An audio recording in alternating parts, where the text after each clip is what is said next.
تو اس میں کسی صورت میں بھی آپ نے نہیں ٹھہرنا. اگر مجبوراً ٹھہر پڑے آپ، وقف کر لیا آپ نے، تو پھر ادا ضروری ہوگا. اس کے بعد زا کی علامت ہے، یہ وقف مجوز کی علامت ہے. لغوی معنی اجازت دیا گیا، یعنی جائز قرار دیا گیا ہے.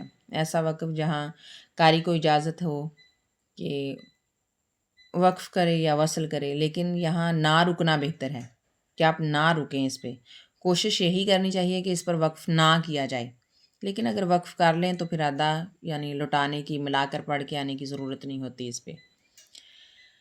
صاد، یہ بھی زا کی طرح ہی ہے، یہ وقف مرخص کی علامت ہے. مرخص یعنی رخصت دی گئی، ایسا وقف جس کی اصل میں اجازت نہیں ہے، لیکن اگر آپ کی سانس میں کمی ہے، یعنی سانس اتنی لمبی نہیں ہے، یا پھر کوئی مجبوری کی وجہ سے آپ کو رکنا پڑے، تو اس پہ رکنے کی اجازت ہے، رخصت ہے. لیکن وصل کرنا اس میں زیادہ افضل ہے. زا کی نسبت صاد پہ وصل کرنا زیادہ افضل ہے کہ آپ اس پہ وصل کریں. اور بسا اوقات ایسا ہوتا ہے کہ زا اور صاد کی علامات قریب قریب آ جاتی ہیں نا، ایک ہی لائن کے اندر، ایک آیت میں ہی. تو زا پر رکنے کی بجائے آپ صاد پر رکنے کی بجائے زا پر رکیں، صاد پر آپ وصل کریں گے.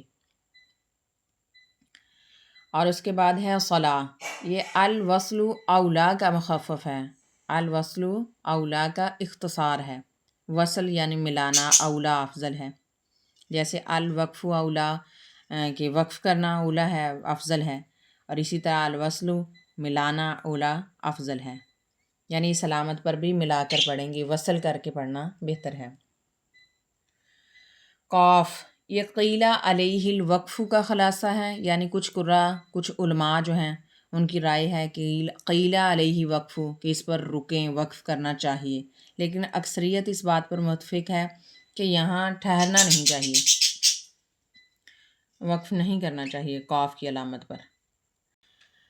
صل، یہ قد یوصلہ کی علامت ہے، یہاں کبھی ٹھہرا جاتا ہے اور کبھی نہیں، البتہ ٹھہرنا اس پر بہتر ہے کہ وقف کر لیا جائے. اور اس کے بعد ہے وقف النبی صلی اللہ علیہ وسلم. اس کا مطلب ہے کہ یہاں نبی صلی اللہ علیہ وسلم نے وقف کیا، آپ ٹھہرے، تو یہاں ٹھہرنا مستحب ہے، یعنی یہاں ضروری ٹھہرنا چاہیے. اور اس کے بعد ہے وقف منزل، اس کو وقف جبریل بھی کہتے ہیں.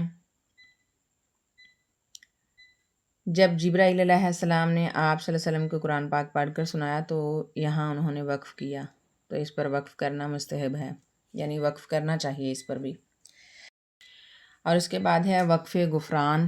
غفران کا مطلب ہوتا ہے بہت زیادہ بخشش طلب کرنا، یعنی ایسی جگہ وقف کر کے اللہ تعالیٰ سے بخشش طلب کرنی چاہیے. معنی پہ، ترجمے پہ غور کرنی چاہیے. اس میں وصل کی بجائے وقف کرنا بہتر ہے کہ آپ یہاں پر بھی وقف کریں اور دعائیں مانگیں اللہ تعالیٰ سے بخشش کی. اور پھر اس کے بعد ہے سین یا پھر سکتہ. اس علامت کا مطلب ہے رکنا، یعنی اس طرح رکنا کہ سانس جاری رہے اور آواز روک لی جائے. جیسے قیل من راق، آپ کی آواز رک جائے اور آواز کو آپ توڑیں گے اور سانس کو جاری رکھیں گے، سانس نہ ٹوٹنے پائے آپ کی. اور اس کے بعد ہے وقفہ، یہ لمبے سکتے کی علامت ہے. یہاں سکتے کی نسبت زیادہ ٹھہرنا چاہیے، لیکن سانس نہیں ٹوٹنی چاہیے. جیسے سکتے میں ہم نے آواز کو روکنا ہوتا ہے اور سانس آپ کی جاری رہتی ہے، تو اسی طرح وقفہ سکتے سے زیادہ لمبا ہے، یعنی ایک الف کی مقدار آپ اس پہ وقفہ کریں گے. اور اس کے بعد ہے معانکہ. معانکہ بغل گیر ہونا، گلے ملنا، یعنی ایک کو ملا کر پڑھنا اور ایک پہ رک جانا. قرآن پاک میں قریب قریب یہ 3 ڈاٹس کی جوڑی ہوتی ہے.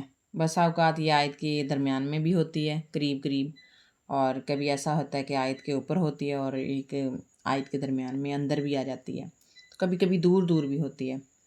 تو اس پہ جو معا لکھا ہوتا ہے نا، یہ معانکہ کا ہی اختصار ہے.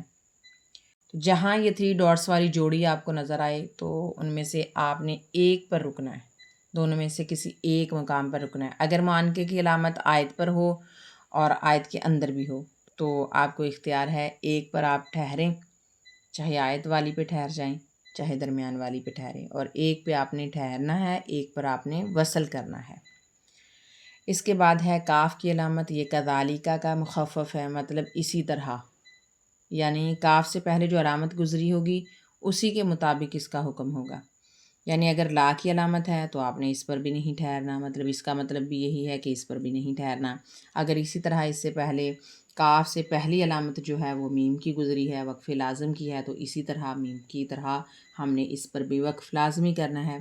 اگر طا، جیم، صاد، کلے کوئی بھی علامت گزرتی ہے اس سے پہلی، جو حکم اس سے پہلی علامت کا ہوگا وہی حکم اس کاف کا ہوگا۔ تو اس کے بعد ہے یہ جو ہارٹ سا بنا ہوا ہے، یہ بھی وقف کی علامت ہے۔ کوفیوں کے علاوہ تمام قراء کے نزدیک یہ وقف کی علامت ہے۔ اس پر وقف کر لیا تو اعادہ کرنے کی ضرورت نہیں ہے، تو آپ یہاں پر بھی وقف کر سکتے ہیں۔ تو اس کے بعد ہے ربع، یہ پارے کا چوتھائی حصہ ہے، جیسا کہ آپ سب کو معلوم ہی ہے کہ پارے کے چوتھائی حصہ ہونے کی علامت ہے یہ، اور نصف یہ پارے کے آدھا ہونے کی علامت ہے، اور اسی طرح ثلاثہ یہ پارے کے 3/4 حصہ ہونے کی علامت ہوتی ہے۔ سجدہ قرآن مجید میں دوران تلاوت 15 مقامات پر، آج تک ہم نے تو 14 ہی سنا تھا، تو امام شافعی کے نزدیک 15 مقامات پر سجدہ کرنا مسنون ہے۔ اور اس کے بعد عین، یہ رکوع کی علامت ہے، جس کے اوپر سورت کا رکوع نمبر ہوتا ہے اور نیچے پارے کا رکوع نمبر ہوتا ہے۔ درمیان میں اس رکوع میں جتنی آیات ہوتی ہیں، کل آیات ان کی تعداد درمیان میں لکھی ہوتی ہیں۔ اس کے بعد ہے منزل۔ منزل یعنی سلف صالحین 7 دنوں میں قرآن مجید کو مکمل کرتے تھے، تو ایک دن میں قرآن مجید کی جتنی مقدار میں تلاوت کرتے اسے منزل کہا جاتا ہے۔ تو اس طرح قرآن مجید کی 7 منزلیں بن گئیں۔ تو قرآن مجید کے جو ہر صفحے کے نیچے منزل نمبر لکھا ہوتا ہے نا، وہ اسی کی طرف اشارہ کیا گیا ہے۔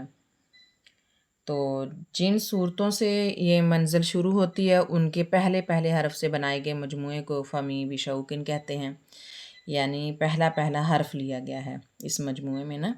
جیسے سورہ فاتحہ سے سورہ المائدہ تک منزل ہوگی، پھر سورہ یونس اور بنی اسرائیل، الشعراء، صفات، اور پھر اس کے بعد سورہ قاف۔